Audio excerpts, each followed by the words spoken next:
여러분 안녕하세요. 반갑습니다. 대한민국 청년 여러분, 미래에 대한 고민이 많으시죠? 저희 성균관대학교 링크사업단에서 대한민국 청년의 꿈을 바꿀 수 있도록 트렌드 리포트를 준비했습니다.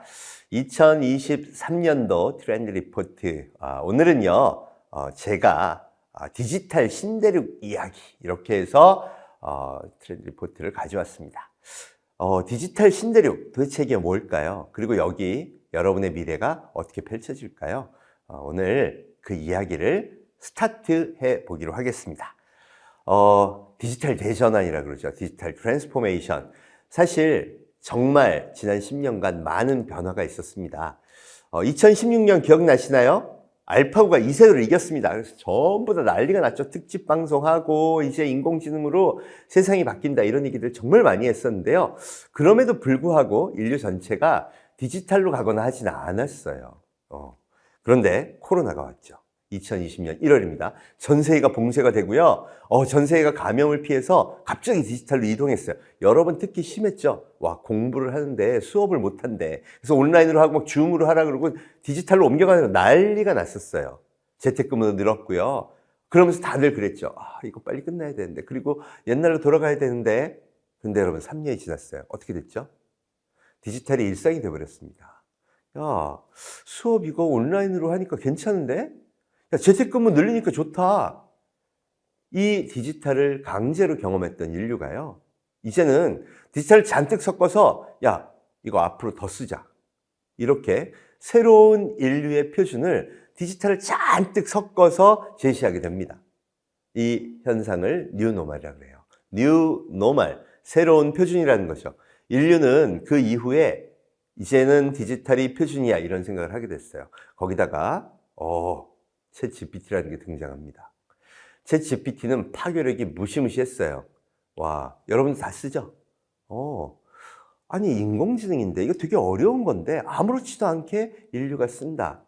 말하자면 보편적 인류가 디지털 문명을 적극적으로 쓰는 시대가 코로나 이후에 전개된 겁니다. 그 출발은 어디였을까요? 바로 스마트폰입니다. 스마트폰이 등장하고요. 인류는 달라졌어요. 표준 인류가 달라진 겁니다. 이제 인간은 오장육부가 아니라 오장칠부, 간 밑에 쓸개 밑에 스마트폰. 이런 인류의 이름을 포노사피엔스라고 부릅니다. 포노는 라틴어로 폰을 의미하는 거예요. 2015년 영국의 이코노미스트에서 처음 쓴 용어인데요. 호모사피엔스라는 인간의 이름 앞에 폰을 하나 넣어서 포노사피엔스, 오장칠부 맞죠? 그 표준 인류가 일상생활을 바꾸니까 어떻게 될까요? 세계 경제계가 다 바뀝니다. 여러분 한번 보실까요? 2020년 1월 1일 코로나 직전인데요. 이때 이미 세계 5대 기업이 애플, MS, 구글, 아마존, 페이스북. 야, 여러분 다 가고 싶죠? 저 기업 가면 대박이에요. 연봉이 기본이 2억이 넘고요. 초봉이 평균 연봉이 3억 7천. 와, 저 기업들은 어떻게 그렇게 돈을 많이 줄 수 있을까요? 네, 돈을 많이 벌기 때문입니다. 인류가 디지털 표준 문명으로 옮겨가자 세계 경제계가 완전히 바뀝니다. 즉, 폰을 든 인류를 위해 새로운 디지털 문명을 창조하고 그 세계를 이끄는 기업들이 다 1, 2, 3, 4, 5위를 차지하게 된 거예요. 아시아도요, 알리바바, 텐센트, 일본도 없고 한국도 없네요. 맞습니다. 제조업이 아니라 플랫폼 기업들이 저 자리를 차지하게 된 겁니다. 이것만 보더라도 불과 스마트폰 대중화 10여 년 만에 인류가 어떻게 크게 변했는지 알 수 있죠. 자, 그런데 코로나가 오고 나서 어떻게 됐을까요? 2023년 3월 달이 되니까 애플이 1,500조였던 게 시가총액이 2배가 됩니다. 3,097조. MS도 2,400조, 구글 1,500조, 아마존 1,260조, 테슬라도 800조예요. 테슬라가 현대와 기아 자동차의 경쟁 기업이죠. 같은 날 현대차 43조, 기아차 32조, 합해도 75조. 테슬라가 10배가 넘네요. 이거 뭐지? 코로나 이후에 이들 기업이 굉장히 크게 성장했다는 겁니다. 자본의 입장에서 보면 와, 저기 주식은 앞으로도 계속 오를 것 같아. 이렇게 판단했다는 거죠. 미래의 기대치가 확 높아졌다는 거예요.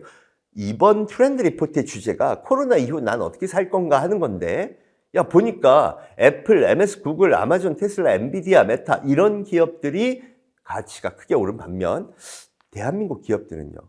여러분 그대로입니다. 와, 그럼 그 냉정한 자본이 판단했을 때 대한민국 기업의 미래 성장 기대치는 별로 안 높아. 반면 저 기업들은 되게 높다는 거죠. 여러분 제가 대한민국 청년들한테 이 트렌드 리포트를 만들어서 제공하려는 이유는 뭐냐? 나의 미래 가치는 어떻게 올릴 수 있을까? 저기서 배우자는 겁니다. 저 기업들은 뭘 잘했길래 저렇게 잘 나가고 있는 걸까요? 그걸 정리해서 이번 트렌드 리포트를 통해 여러분한테 알려드리려고 해요. 그러면 여러분들은요, 그걸 배워서 내 DNA에 새기는 겁니다. 나의 미래를 더 멋지게 만드는 거, 내 성장 기대치를 높이는 거, 여기서 배워보면 그럼 정말 피가 되고 살이 되는 거 아닐까요? 자, 우선 이들이 뭐부터 달라졌느냐? 이들은 디지털 문명을 리드하는 기업이에요. 보편적 인류를 한번 볼까요? 택시를 많이 탈까요? 아니면 우버나 우버 유사 서비스를 많이 사용할까요? 여러분, 인류는 데이터를 통해 우리가 무엇을 선택했는지 다 보여주고 있습니다.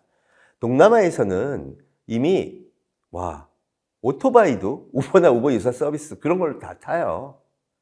전 세계 인구를 봤을 때 폰을 들고 차를 불리는 모빌리티 서비스가 손을 들고 타는 택시보다 훨씬 많아진 것이죠. 불과 10여 년 만에 인류는 표준을 바꿨습니다. 에어비앤비 120조 기업이에요. 야, 여행을 대표하는 기업이 폰을 들고 여행을 생각하는 그런 인류를 위한 기업이 됐다는 거네요. 저거 2008년 창업해서 이제 한 15년 된 기업인데. 와.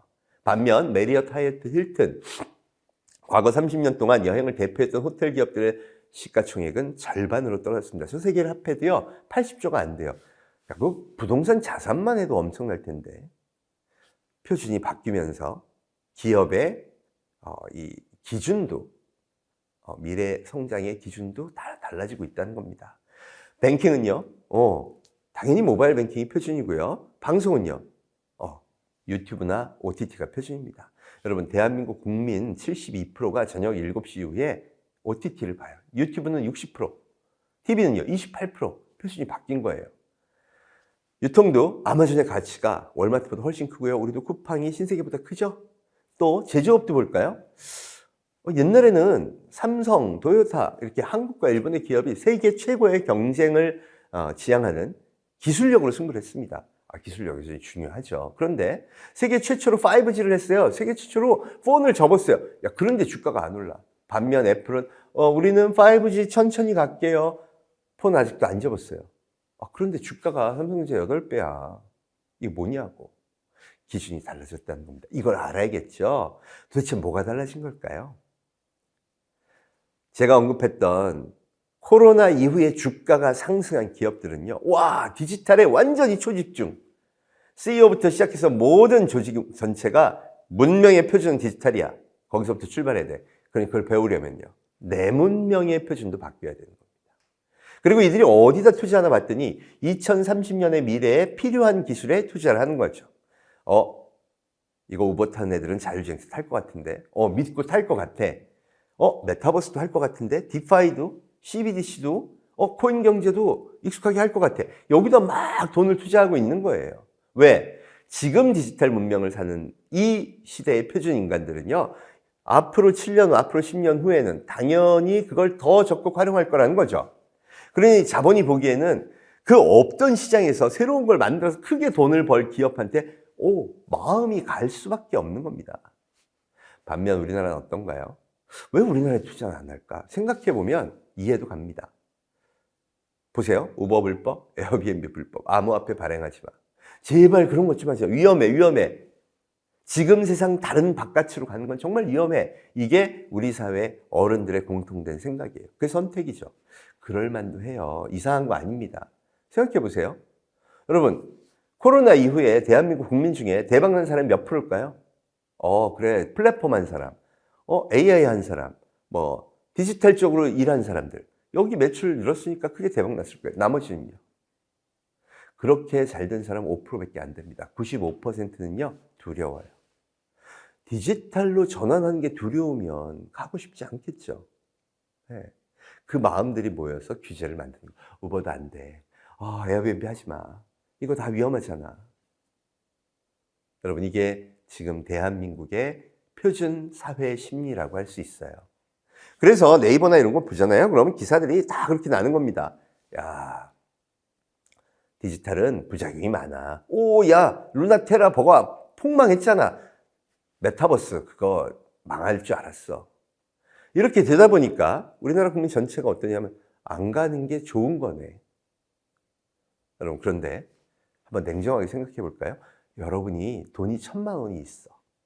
그럼 서울시 택시조합에 투자하고 싶어요? 테슬라에 투자하고 싶어요? 대한민국 95%는요. 당연히 테슬라에 투자해야지 그럴 거야. 야, 근데 사회적 분위기를 보면 우리 우버 불법으로 할 거고요. 택시 요금은 계속 올려줄 거면 서울시 택시조합에 투자해야지. 반면 테슬라 일론 머스크, 여러분 생각할 때 정상이에요? 또라이예요? 우리 사회의 분위기를 보면 또라이 맞죠? 와, 그런데 왜 마음이 글로 쏠리죠? 여러분, 이게 여러분이 가져야 될 마음가짐이에요. 지금의 이 사회가 어떻게 보면 요구하고 있는 2010년의 표준에 머물러야 돼. 우리는 가는 위험해. 이 생각을 깨트려야 됩니다. 대한민국 청년이라면 앞으로의 10년의 미래를 준비하고 있는 여러분들이라면 이제 의식의 망치를 들고 깨트리세요. 디지털이 표준입니다. 나는 거기서 새로운 미래를 준비해야 된다. 인류 전체가 디지털 문명으로 이동했다는 것은 데이터가 명백하게 보여주고 있어요. 여러분은 이제 이 새로운 세계관에서 미래를 준비해야 됩니다. 여기 링크 사업단에서 만든 이 디지털 트렌드 리포트는요, 여러분한테 그 미래가 어디로 가고 있는지를 보여줄 겁니다. 여러분, 함께 디지털 신대륙 여행 떠나면서 여러분의 미래도 한번 멋지게 키워보면 어떨까요? 자, 첫 강의 여기서 마치고요. 계속해서 다음 강의로 이어지겠습니다.